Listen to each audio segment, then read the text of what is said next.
2025 წელს ყველაზე მდგრადი ეკონომიკის მქონე ქვეყნების რეიტინგში პირველ ადგილს დიდი ბრიტანეთი იკავებს. გასულ წლებში ის მეორე ადგილას ხვდებოდა, თუმცა მიზენ მიმართული განვითარებითა და მუშაობით ახალი ზელანდიისთვის პოზიციების წართმობა მოახერხა და დაწინაურდა. რეალურად დიდი ბრიტანეთის ამ მიმართულების წარმატება რამდენიმე ფაქტორითაა განპირობებული. პირველ რიგში ბრიტანეთმა ნავთობისა და სხვა ბუნებრივი რესურსების ექსპორტზე დამოკიდებულება მნიშვნელოვნად შეამცირა და მაღალი დამატებული ღირებულებების სექტორებზე, როგორიცაა ფინანსები, განათლება, ტექნოლოგიები და კრეატიული ინდუსტრიები გადავიდა. ქვეყანას მკაცრი გარემოს დაცვითი რეგულაციები აქვს, მათ შორის Net Zero 2050-ის გეგმა, რომელიც კომპანიებს ნახშირბადის ემისიების აღმოფხვრას ავალდებულებს და აქვე სავალდებულო ESG განგარიშგება, რომელიც ბიზნესებს აიძულებს გარემოს დაცვითი და სოციალური გავლენა გამჭვირვალედ აჩვენონ. მეორე პოზიციას წლების განმავლობაში მოწინავე ადგილას მოყოფი ახალი ზელანდია იკავებს, რომელსაც მსოფლიოში ერთ-ერთი ყველაზე ღია სავაჭრო რეჟიმი აქვს, რაც დაბალი ტარიფებითა და მრავალრიცხოვანი შეთანხმებებითაა განპირობებული. ქვეყანა ბუნებრივ რესურსებს ჭკვიანურად იყენებს, მიუხედავად იმისა, რომ სოფლის მეურნეობაზეა დამოკიდებული, ახალი ზელანდია ეკოლოგიურად სუფთა შეფუთვას,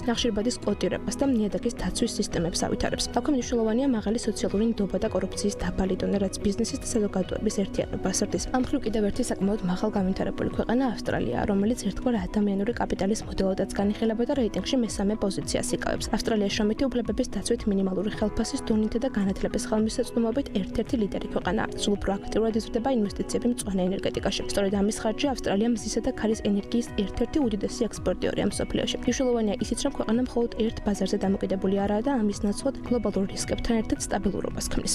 აქვე გვხვდება სინგაპურის ტექნოლოგიური განვითარებითა და რესურსებზე ეკონომიკური კონტროლით. ამ უკანასკნელს ერთგვარი ინტელექტუალური რესურსების ეკონომიკა აქვს, რაც იმას გულისხმობს, რომ სინგაპურს ბუნებრივი რესურსები თითქმის არ აქვს, თუმცა ამის მიუხედავად ლოგისტიკის, ფინანსების, ციფრული ტექნოლოგიებისა და ბიოტექნოლოგიების გზით ღირებულებას ქმნის. ქვეყანას მკაცრი გარემოს დაცვითი სტანდარტები აქვს, მაგალითად წყლის რეციკლირება, ენერგოეფექტიანი ინფრასტრუქტურა და მწვანე შენობების სავალდებულო რეგულაციები და აქვე მკაცრი სოციალური წესრიგი, რასაც პროგრესული სოციალური პოლიტიკა ემატება. ხუთაუს სამხრეთ კორეა ასრულებს მასშტაბური ინვესტიციებით ელექტროტრანსპორტში, წყალბადის ენერგიასა და ციფრულ ეკოსისტემაში. ამ ქვეყანაში ტექნოლოგიების ექსპორტის და მდგრადობის განვითარების ერთგვარი ძრავია. ენერგოეფექტიანი მოწყობილობები, ნახევარგამტარები, ჭკვიანი ქალაქების სისტემები მსოფლიოში სულ უფრო მოთხოვნადი ხდება. და სამხრეთ კორეის დაწინაურება სამთავრობო და კერძო სექტორის პარტნიორობას განაპირობებს, რაც გრძელვადიანი სტრატეგიების რეალიზებას არა მხოლოდ კანონებით, არამედ ბიზნესთან შეთანხმებებით გულისხმობს. სწორედ ამ ყველაფრიდან გამომდინარე გასულ წლთან შედარებით სამხრეთ კორეას ყველაზე მასშტაბური ზრდა ჰქონდა. კერძოდ მან მე-7 ადგილიდან მე-5 პოზიციაზე გადაინაცვლა.